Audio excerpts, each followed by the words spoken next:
welcome back to my YouTube channel Easy Physics by Sachin. As you all know that we had started the very first unit of 12th Physics Electrostatic and we have done so far many topics from this unit. Today we are going to study another topic like what is an electric dipole. Okay, so suppose we have magnet. हमारे पास magnet है. क्या होता है magnet के अंदर? Poles तो पता है ना, पोल्स होते हैं उसके अंदर, north pole and south pole. Pole का मतलब एक तरह से एज, उसका किसी चीज का एज, किनारा. ठीक है, तो यहाँ पर मैग्नेट के हमारे दो एज होते हैं जिनको हम क्या बोलते हैं? पोल्स बोलते हैं. ये तो हमारे मैग्नेट की बात है. अगर मैं कहूँ हमारे पास एक चार्ज है -q और एक चार्ज है +q. ठीक है, दोनों एक डिस्टेंस से क्या है? सेपरेटेड है. अगर देखो ये हमारा सिंगल चार्ज है, क्या ये डाइपोल हो सकता है? नहीं हो सकता, क्योंकि डाइपोल का क्या मतलब है? डाइपोल का मतलब है, di means two and pole means एक तरह से हम कह सकते हैं एज, किनारा. जैसे अर्थ के दो पोल्स हैं, north pole and south pole. इसी तरह से अगर दो चार्जेस को हम एक फिक्स डिस्टेंस से क्या कर देते हैं? सेपरेट कर देते हैं. दो equal and opposite charges, two equal and opposite charges. What do you mean by equal and opposite? means the magnitude of these two charges must be same. The magnitude of these two charges must be same. उससे और दोनों के बीच में क्या है? constant distance हो, then it is said to be an electric dipole. Let us say ये वो लाइन है जो इन दोनों को क्या कर रही है? जोड़ रही है. तो ये क्या बन गया? Electric dipole. और इसका सेंटर होता है, लेट अस से इसका सेंटर O है. हर एक चार्ज की सेंटर से डिस्टेंस क्या होती है? सेम होती है. अगर एक चार्ज हमारा A डिस्टेंस पर रखा है इस सेंटर से, तो दूसरा चार्ज भी A ही डिस्टेंस पर होगा सेंटर से. क्लियर है? जो टोटल डिस्टेंस होगी हमारी, उसको हम क्या रखते हैं दोनों के बीच में? 2a. क्या रखते हैं? 2a. So two equal and opposite charges separated by a fixed distance are said to form an electric dipole. दो इक्वल और अपोजिट चार्जेस जब एक फिक्स डिस्टेंस से क्या होंगे? सेपरेट होंगे, तब उसको क्या कहा जाएगा? इलेक्ट्रिक डाइपोल कहा जाएगा.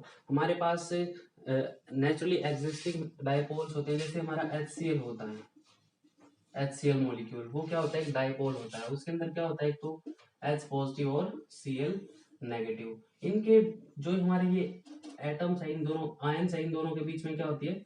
फिक्स डिस्टेंस होती है. इसीलिए इनको क्या बोलते हैं? हम डाइपोल बोलते हैं. तो मेरे ख्याल से डाइपोल का मतलब समझ में आ गया. इलेक्ट्रिक डाइपोल मतलब dipole that is formed by the two equal and opposite charges separated by a fix distance is said to be an electric dipole. मेरे ख्याल से क्लियर हो गया होगा आप लोगों को. ठीक है, एक टर्म और आती है हमारी, क्या? इसको मैं लिख दूं, two equal and opposite charges separated by a fixed distance is said to form an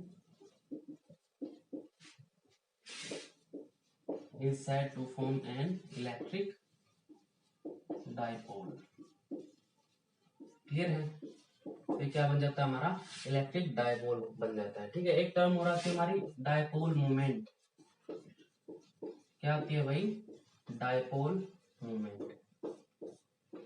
अब भाई ये हमारा डाइपोल बना है, ये चार्जेस है इसके अंदर, तो ये कितना स्ट्रॉन्ग है, कितना वीक है, ये कौन बताएगा?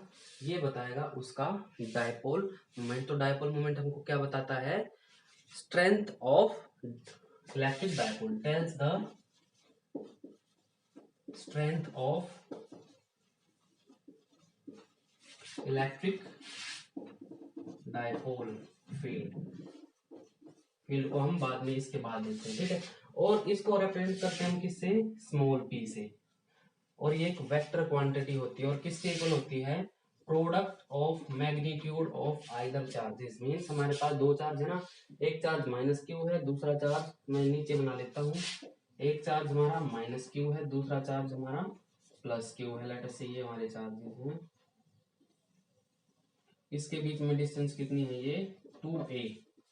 ये हमारा सेंटर है, सेंटर से इसकी डिस्टेंस भी a है और सेंटर से इसकी डिस्टेंस भी क्या है, a है। तो दोनों में से किसी भी चार्ज का मैग्नीट्यूड, याद रखना भाई ये दोनों चार्जेस हमारे कैसे होने चाहिए, सेम होने चाहिए, बट साइन डिफरेंट होना चाहिए इनका, ठीक है। मतलब मैग्नीट्यूड दोनों का सेम होना चाहिए और नेचर क्या होना चाहिए, अलग होना चाहिए, ठीक है। Multiply by distance between these two, मतलब दोनों के बीच में जो डिस्टेंस होगी उसके क्या होगी, दोनों की प्रोडक्ट के इक्वल होगी। क्लियर है।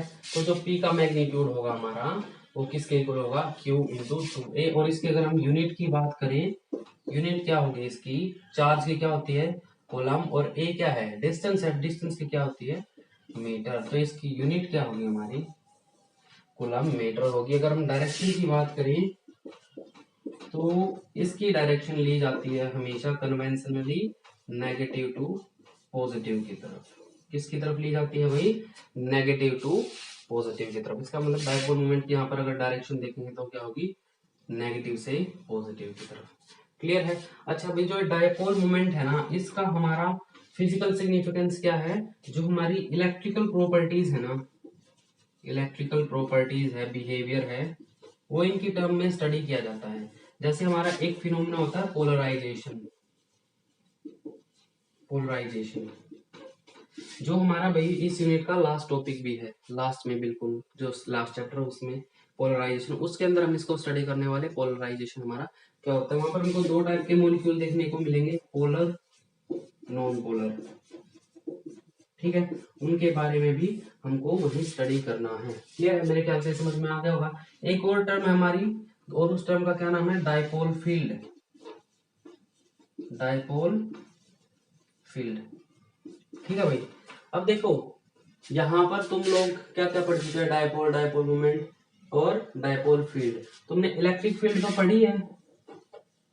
इलेक्ट्रिक फील्ड क्या होती है भाई, इलेक्ट्रिक फील्ड हमको पता ना, इलेक्ट्रिक फील्ड क्या होती है, क्या, किसी चार्ज के अराउंड का वो अराउंड वो एरिया जिसके अंदर उस चार्ज का इन्फ्लुएंस हमारा एक्सपीरियंस किया जा सके, वो क्या होती है, उसकी फील्ड होती है चार्ज की। अब अगर हमारे पास क्या एक डायपोल है, तो डायपोल के चारों तरफ भी एक फील्ड होती है जिसके अंदर हम क्या कर सकते हैं, उसके इन्फ्लुएंस को एक्सपीरियंस कर सकते हैं, ठीक है। तो हम लिख सकते हैं area around a dipole in which its influence can be experienced, उसको हम क्या बोलते हैं, डायपोल फील्ड बोलते हैं, ठीक है। अब हमारे पास एक डायपोल है ना, हम उसकी वजह से फील्ड निकालेंगे। नेक्स्ट दो टॉपिक्स हमारे इसी डायपोल की वजह से क्या निकालनी है, हमको फील्ड निकालनी है। क्लियर है। इसको आप लोग स्क्रीनशॉट ले सकते हो, फिर मैं इसको इरेज कर देता हूँ। सो स्टूडेंट्स हमारा जो नेक्स्ट टॉपिक है वो है electric field intensity on axial line of electric dipole. अब सपोज करो हमारे पास एक डायपोल है, क्या है, डायपोल। डायपोल का हमको पता है क्या होता है, क्या होता है, दो इक्वल और अपोजिट चार्जेस क्या फॉर्म करते हैं, एक डायपोल फॉर्म करते हैं, ठीक है, ए बी। लेट अस से ये जो डिस्टेंस है वो कितनी है, 2a, और ये जो पॉइंट है ये क्या है, इसका डायपोल का सेंटर पॉइंट है। कौन सा पॉइंट है, सेंटर पॉइंट है। अब एक्सियल लाइन से क्या मतलब है, एक्सियल लाइन हमारी वो स्ट्रेट लाइन होगी जो इन दोनों चार्जेस के सेंटर्स में से पास हो, मतलब इस चार्ज में से भी जाए और इसमें से भी जाए और स्ट्रेट लाइन हो, तो वो लाइन क्या होगी हमारी, ये होगी। तो ये होगी हमारी कौन सी, एक्सियल लाइन। कौन सी लाइन हो गई, एक्सियल लाइन हो गई इलेक्ट्रिक डायपोल की। हमको इस एक्सियल लाइन के ऊपर किसी भी पॉइंट के ऊपर क्या निकालनी है, इलेक्ट्रिक फील्ड इंटेंसिटी निकालनी है इस डायपोल की वजह से। तो मान लेते हैं यहाँ पर एक पॉइंट P है, सपोज करो हमें इस P पॉइंट पर ही क्या निकालनी है, फील्ड इंटेंसिटी निकालनी है, ठीक है। अब जो सेंटर से P पॉइंट है वो कितनी डिस्टेंस पर है भाई, वो है हमारा R डिस्टेंस पर। कितने डिस्टेंस पर है, R डिस्टेंस पर, ठीक है। अब देखो भाई माइनस क्यू की चार्ज की वजह से भी फील्ड है और प्लस क्यू चार्ज की वजह से भी फील्ड है, और फील्ड निकालने के लिए हमको क्या करना पड़ेगा, हम इस ई पॉइंट पर एक टेस्ट चार्ज ले लेते हैं। क्या ले लेते हैं? टेस्ट चार्ज, जिसका मैग्नीट्यूड कितना है, +1 कूलम। कितना मैग्नीट्यूड है? +1 कूलम। ठीक है, अब देखो भाई, मैं इस चार्ज की वजह से फील्ड निकाल सकता हूँ इस पॉइंट पर, ठीक है, और फील्ड इंटेंसिटी और इस चार्ज की वजह से भी निकाल सकता हूँ। लेट अस से जो हमारा इवन फील्ड है, इवन फील्ड है हमारी किसकी वजह से है? Field due to minus Q charge.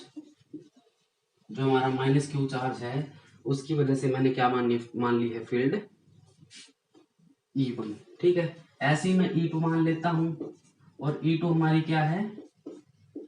Field due two plus Q charge. तो जो प्लस क्यू चार्ज है उसकी वजह से हमारी फील्ड क्या है? E2 है। ठीक है, तो मैं E1 भी निकाल सकता हूँ और E2 भी निकाल सकता हूँ। E1 क्या होगा हमारा? E1 होगा, फील्ड क्या होती है हमारी? Q/4πε0r²। तो लिख दो, चार्ज कितना है यहाँ पर? Q/4πε0। ठीक है, r²। अब हमको फील्ड इस पॉइंट पर निकालनी है ना, तो हमको क्या करना पड़ेगा? Q से लेकर P तक की डिस्टेंस मेजर करनी पड़ेगी। क्या करनी पड़ेगी? Q से लेकर P तक की डिस्टेंस मेजर करनी पड़ेगी, और वो डिस्टेंस क्या हमारी? वो डिस्टेंस Q से लेकर कहाँ तक है? P तक है, यहाँ तक। ठीक है, अब भाई ये सारी डिस्टेंस 2a है, तो ये हाफ डिस्टेंस कितनी है? हमको पता भाई ये होती है a। तो ये तो डिस्टेंस हमारी a है, और ये है r, तो ये टोटल कितनी हो जाएगी? a plus r। कितनी हो जाएगी भाई? a प्लस r हो जाएगी। ठीक है, क्लियर है? तो यहां से हमारी जो डिस्टेंस हो जाएगी वो क्या हो जाएगी? AP²।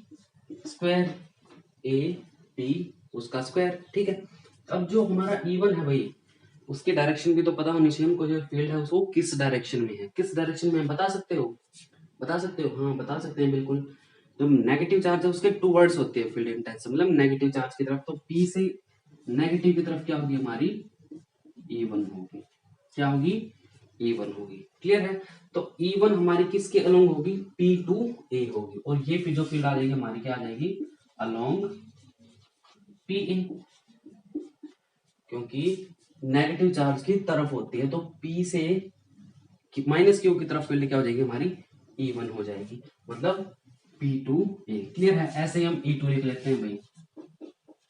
E2 क्या हो जाएगी हमारी? E2 हो जाएगी Q/4πε0। अब जो प्लस क्यू चार्ज की वजह से फील्ड क्या है? E2। ठीक है, E2 है। E2 कितनी हो जाएगी? मुझे क्या करना पड़ेगा? यहां से लेकर यहां तक की डिस्टेंस निकालनी पड़ेगी, मतलब B से लेकर P तक की डिस्टेंस मेरे को निकालनी पड़ेगी। अब ये सारी कितनी है? यहां से यहां तक की R है, और हमको पता है भाई ये डिस्टेंस कितनी है हमारी? A है। ये सारी तो कितनी है? R है, उसमें से ये है A, तो ये कितनी बच गई? R माइनस A नहीं बच गई? कितनी बच गई? R minus A। क्या बच गई? R माइनस A मीन्स ये हमारी PB। तो मैं यहाँ पर क्या लिख दूं? PB²। और ये किसकी डायरेक्शन बता सकते हो? E2 की। जो हमारा पॉजिटिव चार्ज है उससे अवे होती है इलेक्ट्रिक फील्ड इंटेंसिटी, इसका मतलब ये पॉजिटिव चार्ज है, इससे P की तरफ जाएगी, तो ये क्या हो जाएगी हमारी? E2 हो जाएगी। E1 इधर और E2 उधर। क्लियर है? ठीक है, और इसकी एक इसके अलोंग होगी, अलोंग ये कहां से कहां जा रही है? B टू P, मतलब ये होगी हमारी डायरेक्शन BP। ठीक है, अब AP और PB की वैल्यू निकालनी है हमको, वो हम बता ही चाहूँ मैं तुमको। तो E1 यहाँ से किसके इक्वल हो जाएगा? Q/4πε0 AP। A से P तक की डिस्टेंस ये निकालनी मैंने, ये वाली AP, और कितनी है वो? और ये हमारी क्या है? PB। ठीक है, AP कितनी हो गई? R प्लस A इसका स्क्वायर। ठीक है, और E2 कितनी हो जाएगी हमारी? यहीं पर ले लेता हूँ। E2 कितनी हो जाएगी? E2 हो जाएगी Q/4πε0 R माइनस A का स्क्वायर, क्योंकि PB हमारी कितनी है? PB है ये P से B तक की R माइनस A। क्लियर है भाई? ठीक है, अब भाई हमको नेट फील्ड निकालनी पड़ेगी, क्योंकि एक फील्ड की डायरेक्शन तो ये है, एक चार्ज की वजह से, दूसरे की वजह से ये है, मतलब दोनों की डायरेक्शन है एक दूसरे के अपोजिट। तो मेरे को क्या करना पड़ेगा, नेट फील्ड निकालनी पड़ेगी P के ऊपर। अब देखो भाई, जो नेगेटिव चार्ज है वो कितनी डिस्टेंस पर है, a प्लस आर डिस्टेंस पर है, ठीक है। और जो पॉजिटिव चार्ज है वो r माइनस ए डिस्टेंस पर है। तो कौन सी डिस्टेंस ज्यादा है, ये डिस्टेंस ज्यादा है। ये डिस्टेंस, नेगेटिव चार्ज P से ज्यादा दूर है और पॉजिटिव चार्ज P से कम दूर है। तो किसकी वजह से फील्ड ज्यादा होगी, बता सकते हो? बिल्कुल बता सकते हैं भाई, जो हमारी इलेक्ट्रिक फील्ड है ना, वो क्या होती है, Q over 4 pi epsilon nought R square. अब यहाँ से हम क्या कह सकते हैं, E is inversely proportional to R square. मतलब जैसे जैसे डिस्टेंस बढ़ता जाएगा वैसे वैसे फील्ड हमारी वीक होती चली जाएगी।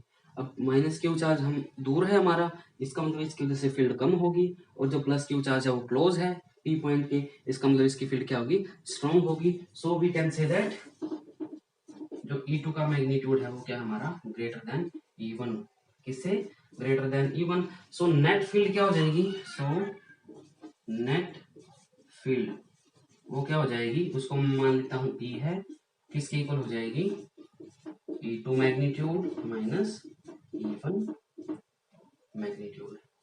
क्लियर है, ठीक है। तो यहाँ पर E2 और E1 दोनों की वैल्यू रख देते हैं हम, तो E आ जाएगा हमारा। अब एक चीज देख लो भाई, यहाँ पर Q और 4 पाई एप्सिलॉन नॉट, Q और 4 पाई एप्सिलॉन नॉट कॉमन है, क्या है, ये चीज दोनों में कॉमन है। तो मैं क्या कर लेता हूँ, कॉमन रख लेता हूँ Q over 4 pi epsilon not, ठीक है।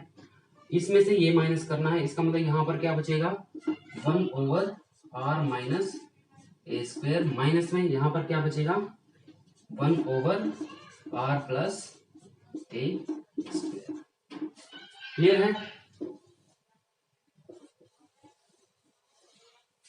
यहाँ तक समझ में आ गया होगा। अब मैं क्या कर लेता हूँ, इस चीज का एलसीएम ले लेता हूँ। ये जो चीज हमारी, इसका क्या लेना पड़ेगा, मुझे एलसीएम लेना पड़ेगा। इस चीज का एलसीएम लेंगे, अगर हम इस चीज का एलसीएम लेंगे तो यहाँ पर एलसीएम ले लेते हैं, तो हमारी जो फील्ड होगी वो क्या होगी, Q over 4 pi epsilon not, तो हमारा क्या है, कॉमन है, और एलसीएम आ जाएगा इसका r minus A square r plus A square, ठीक है।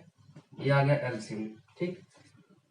एलसीएम तो ले लिया हमने, अब हमको क्या करना पड़ेगा, इस चीज को इससे हम क्या करेंगे, इसको डिवाइड करेंगे, इससे डिवाइड करेंगे, तो यहाँ पर क्या बच जाएगा, सिर्फ r प्लस ए का स्क्वायर बच जाएगा।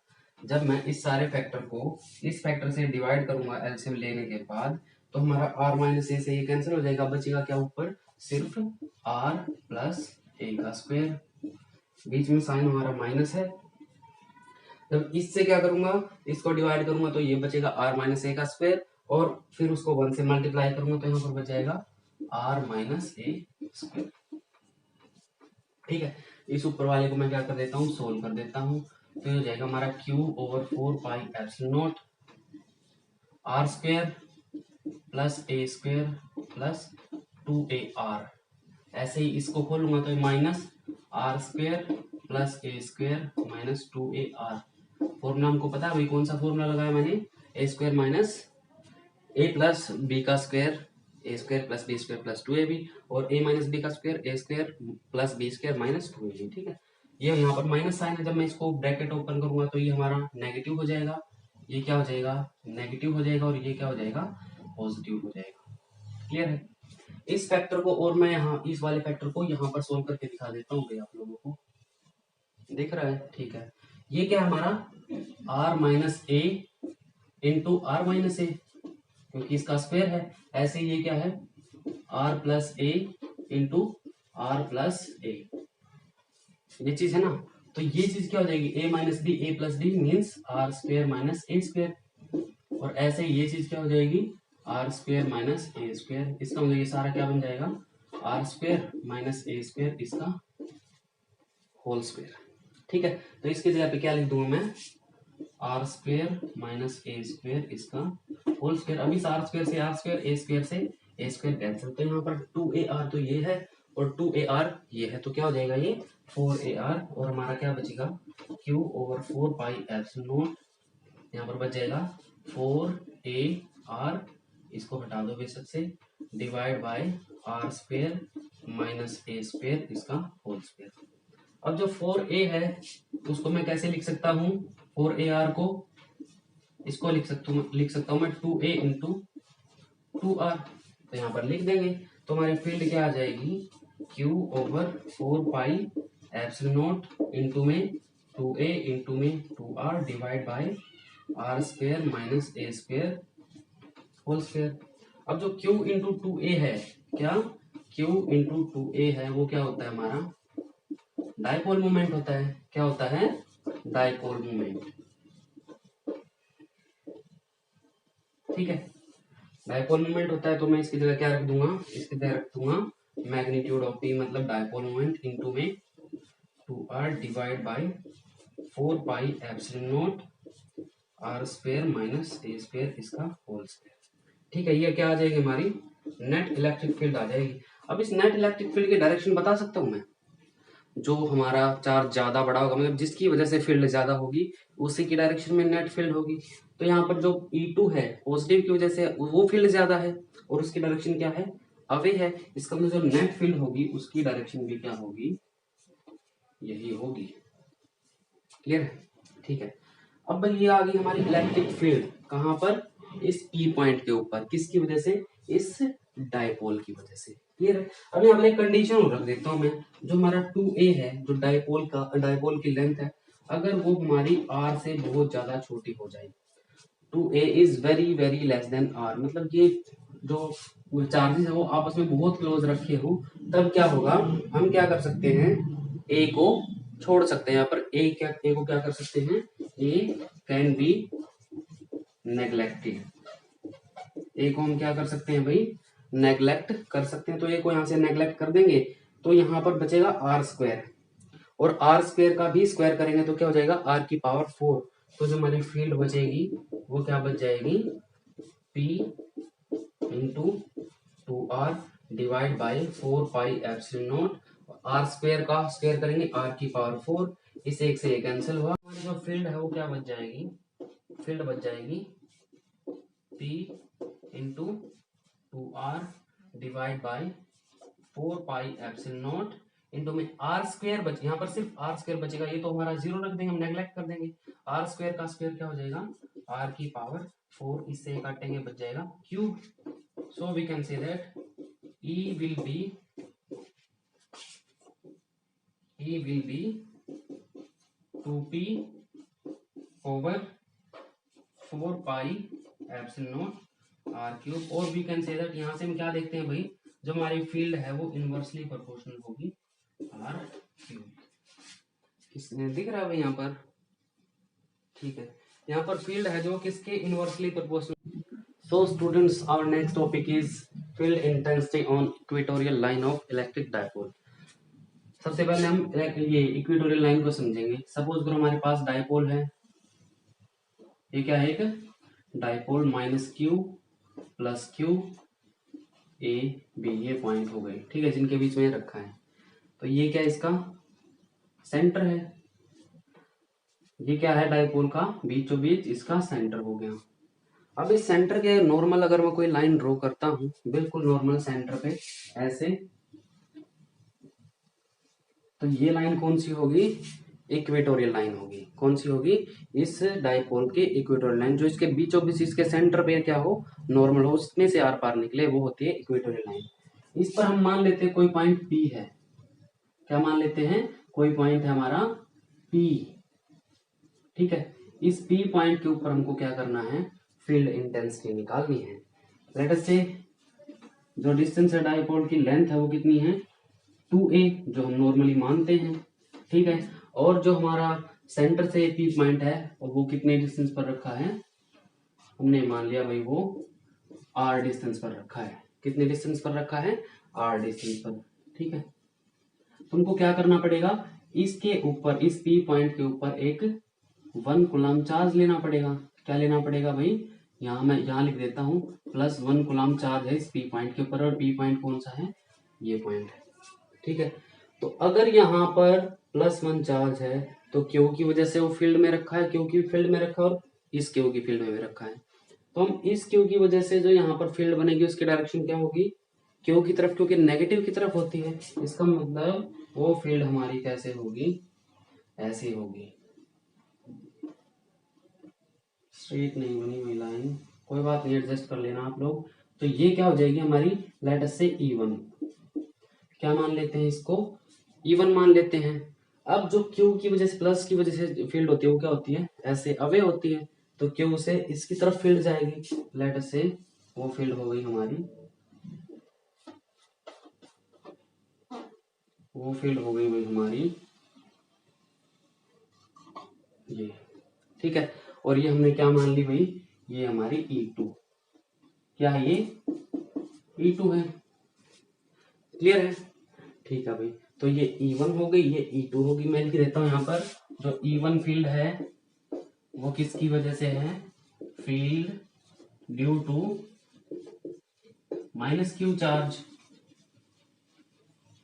और इसके डायरेक्शन बता दो साथ में, अलोंग PA, अलोंग PA, किसकी साइड में है भाई, ये PA की साइड में है। और जो E2 फील्ड है वो किसकी किसकी वजह से है, field due two plus Q, और वो किसके अलोंग है, वो है BP के अलोंग है, अलोंग BP।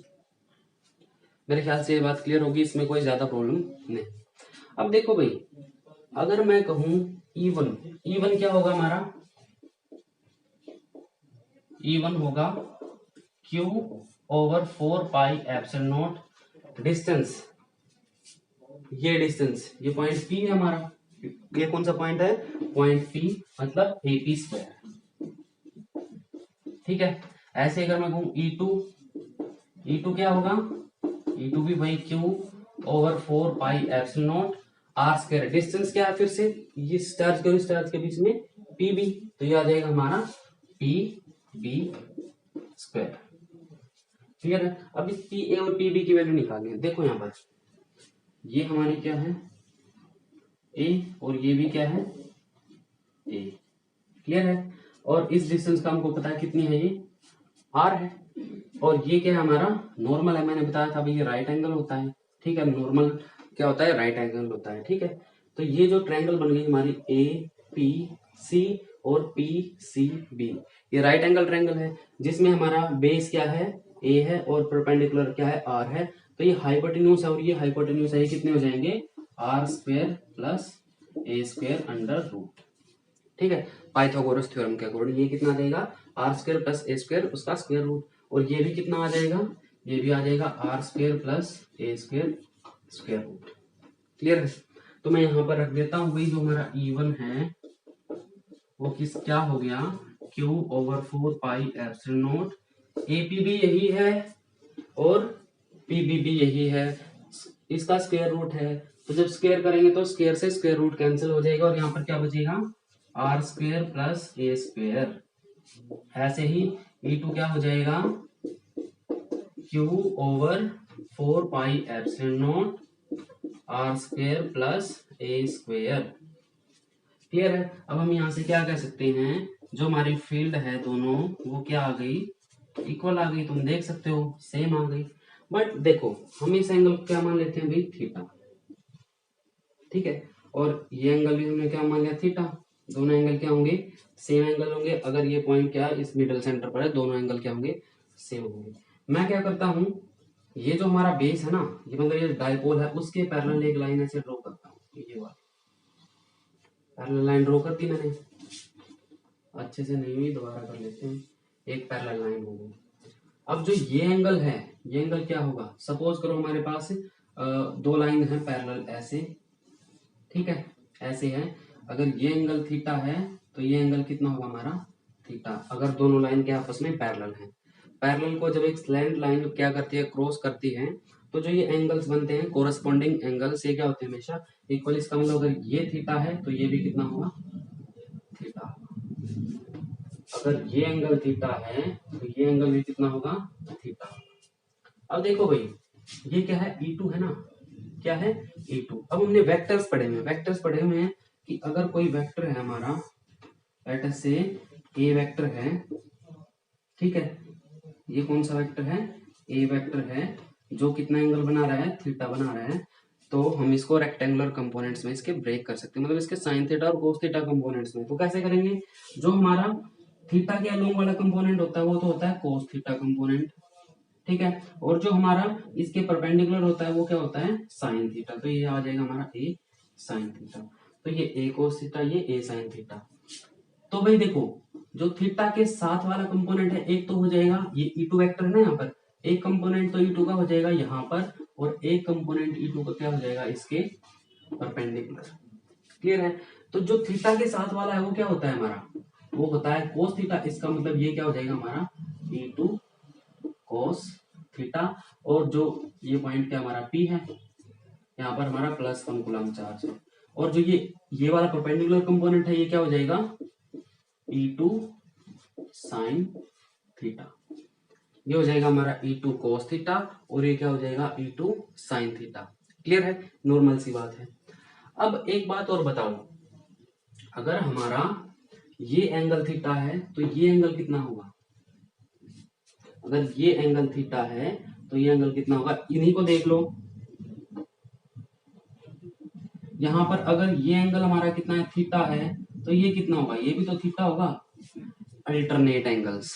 तो यहाँ पर ये एंगल और ये एंगल कौन से एंगल है, अल्टरनेट एंगल्स। इसका मतलब ये एंगल भी क्या हुआ हमारा थीटा हुआ। कौन सा एंगल हुआ थीटा। और ये क्या है, ये E1 है। इसका मतलब E1 को भी थीटा की टर्म में दो कंपोनेंट्स में ब्रेक किया जा सकता है। एक तो होगा वो कंपोनेंट हमारा ऐसे इसी डायरेक्शन में, ठीक है, और दूसरा कंपोनेंट होगा इसके परपेंडिकुलर, मतलब यहाँ पर। मैं इसको यहाँ पर करके दिखाता हूँ एक बार, ठीक है। देखो सपोज करो ये क्या हमारा थीटा है और ये है E2, ये वाला केस स्टार्टिंग वाला, ठीक है। E2 हो गया, तो इसका एक परपेंडिकुलर कंपोनेंट होगा, ये क्या होगा हमारा E2 साइन थीटा, और ये E2 कॉस थीटा। क्लियर है, ठीक है। इसको थोड़ा सा इसको मैं ऊपर लिख लेता हूँ E2 कॉस थीटा। अब यहां पर क्या आ रहा है E1 आ रहा है, ये क्या है E1 वेक्टर है, क्या है E1। अब ये एंगल भी कितना है थीटा है। तो देखो अब यहां पर अगर हम ध्यान दें इसको भी हम दो कंपोनेंट में ब्रेक कर सकते हैं। ऐसे बना लेता हूं अलग से, फिर रेड कर दूंगा। ये क्या हमारा E1 है और ये हमारा उसका बेस है, और ये क्या है थीटा। तो इस E1 का एक कंपोनेंट तो हो जाएगा थीटा के साथ वाला, और दूसरा हो जाएगा उसके परपेंडिकुलर ऐसे। तो E1 ये है, ये क्या हो जाएगा हमारा E1 साइन थीटा, और ये क्या हो जाएगा E1 नहीं, ये E1 कॉस थीटा, और ये क्या हो जाएगा E1 साइन थीटा। मेरे ख्याल से अब समझ में आ गया होगा, ठीक है। तो भाई ये E1 है ना, इस E2 कॉस थीटा को मैं ऊपर लिखता हूँ, ये हमारा E2 कॉस थीटा। क्लियर है। तो जो हमारा इसके अकॉर्डिंग इसी लाइन पर हमारा क्या आ जाएगा E1 कॉस थीटा। तो यहाँ पर क्या हो जाएगा एक E1 कॉस थीटा भी हो जाएगा। और ये जो लाइन आ गई यहाँ से नीचे की तरफ, मतलब यहाँ से ये वाली नीचे की तरफ, वो क्या हो जाएगा हमारा E1 साइन थीटा। क्लियर है। इसका एक बार स्क्रीनशॉट लो, फिर मैं इसको इरेज करता हूँ बीच वाले पोर्शन को, ठीक है। सो स्टूडेंट्स यहाँ पर देखो भाई E1 और E2, ये E2 साइन थीटा और E1 साइन थीटा को देखो, E2 sine theta E1 sine theta. E2 और E1 हमने क्या इक्वल आ गए हमारे E1 और E2, ठीक है। थीटा भी क्या है सेम है। इसका मतलब ये दोनों कंपोनेंट E2 साइन थीटा और E1 साइन थीटा के आपस में इक्वल हैं। क्या है इक्वल है, इक्वल भी हैं और अपोजिट डायरेक्शन में, मतलब एक इस 5 मान लो ये भी 5 है और ये भी 5 है, एक इधर है एक इधर है, एक प्लस का 5 एक माइनस का 5, तो टोटल कितना हो जाएगा इस पॉइंट पर 0।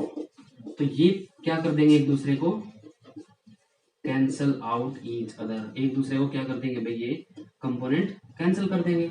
अब यहाँ पर जो E1 cos थीटा है और E2 cos थीटा वो क्या दोनों सेम डायरेक्शन में, E1 cos थीटा भी इसी डायरेक्शन में, E2 cos थीटा मींस 5 दूसरा 5 इधर, तो टोटल कितने हो गए 10। तो ये क्या हो जाएंगे दोनों ऐड हो जाएंगे। तो जो टोटल फील्ड है हमारी, टोटल फील्ड है वो क्या बचेगी, टोटल फील्ड E है वो क्या बच जाएगी हमारी E1 cos theta plus E2 cos theta, E1 cos theta plus, marker change कर लेता हूँ,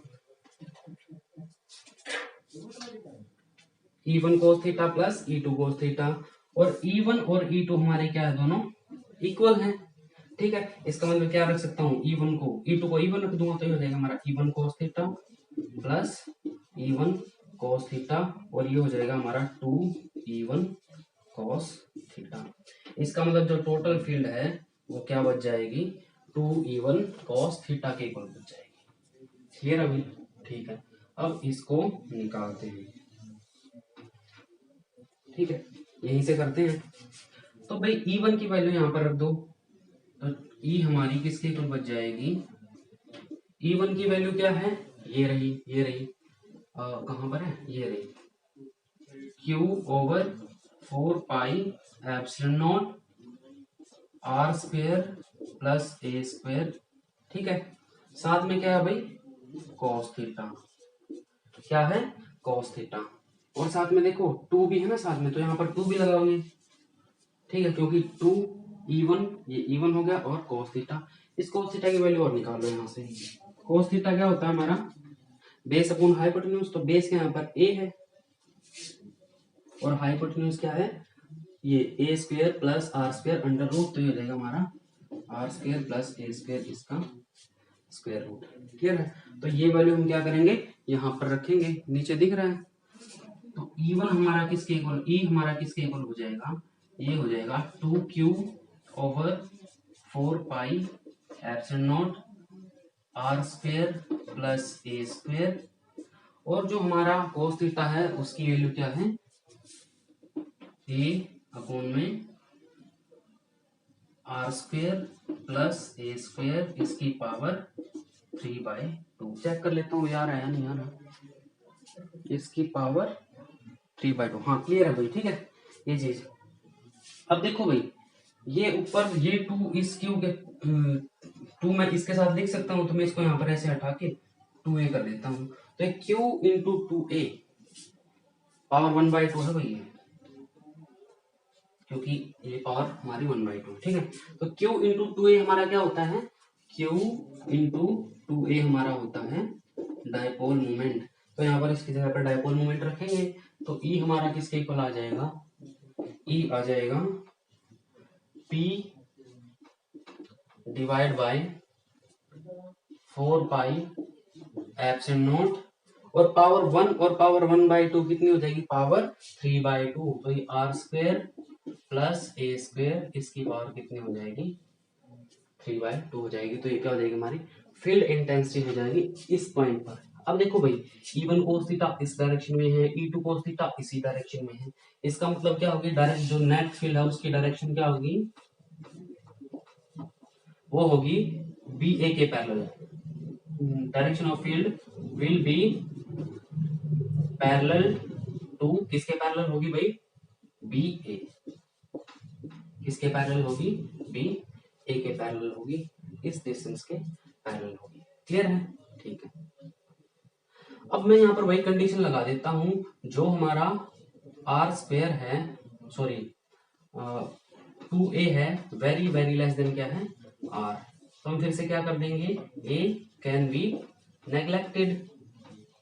इसका मतलब ये है भाई, अगर ये R है और ये A, मतलब डायपोल हमारा क्या है, बहुत ही छोटा, दोनों के बीच में जो डिस्टेंस है 2 है वो बहुत ही छोटी है, किसके कंपैरिजन में, R के कंपैरिजन में। सपोज करो R हमारा 100 मीटर हो सकता है, और जो 2a हमारा कितना हो सकता है, 1 सेंटीमीटर हो सकता है, तो मैं क्या कर सकता हूँ, इस 1 सेंटीमीटर को नेग्लेक्ट कर सकता हूँ R के कंपैरिजन में। ठीक है, तो यहाँ से इसको नेग्लेक्ट करेंगे तो R स्क्वायर बचेगा भाई अंदर, और R स्क्वायर की पावर अगर हम 3/2 करेंगे तो 2 से 2 कैंसिल, कितना बचेगा, R की पावर 3। तो इसको यहाँ पर रख देते हैं, E कितना हो जाएगा, E हो जाएगा हमारा P over 4 pi epsilon not R cube. तो हम यहाँ से भी कह सकते हैं भाई, जो E है वो इनवर्सली प्रोपोर्शनल होगा हमारा R क्यूब। क्लियर है? जो फील्ड इंटेंसिटी है इक्वेटोरियल लाइन पर भी और एक्सियल लाइन पर भी इसी रिलेशन के अकॉर्डिंग क्या होने वाली है, चेंज होने वाली है। ठीक है, अब एक डिफरेंस तो देखने को मिलेगा, ये तो हमारी ई इक्वेटोरियल है, इक्वेटोरियल लाइन पर, और ई जो हमारी थी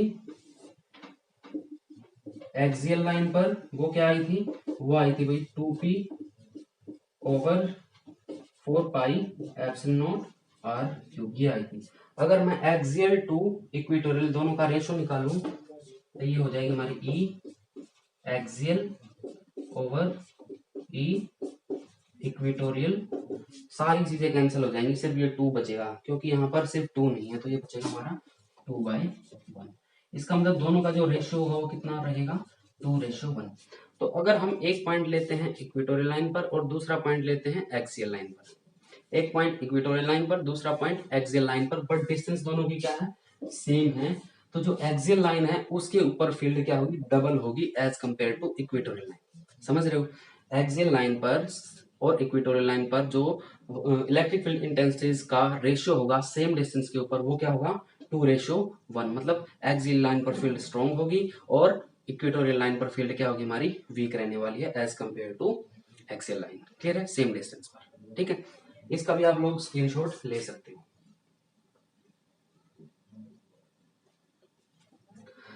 मेरे ख्याल से ज्यादा मुश्किल टॉपिक ये नहीं है। ठीक है, आज के लिए स्टूडेंट इतना ही। Thank you, have a nice day, keep subscribing and keep sharing this channel. Thank you.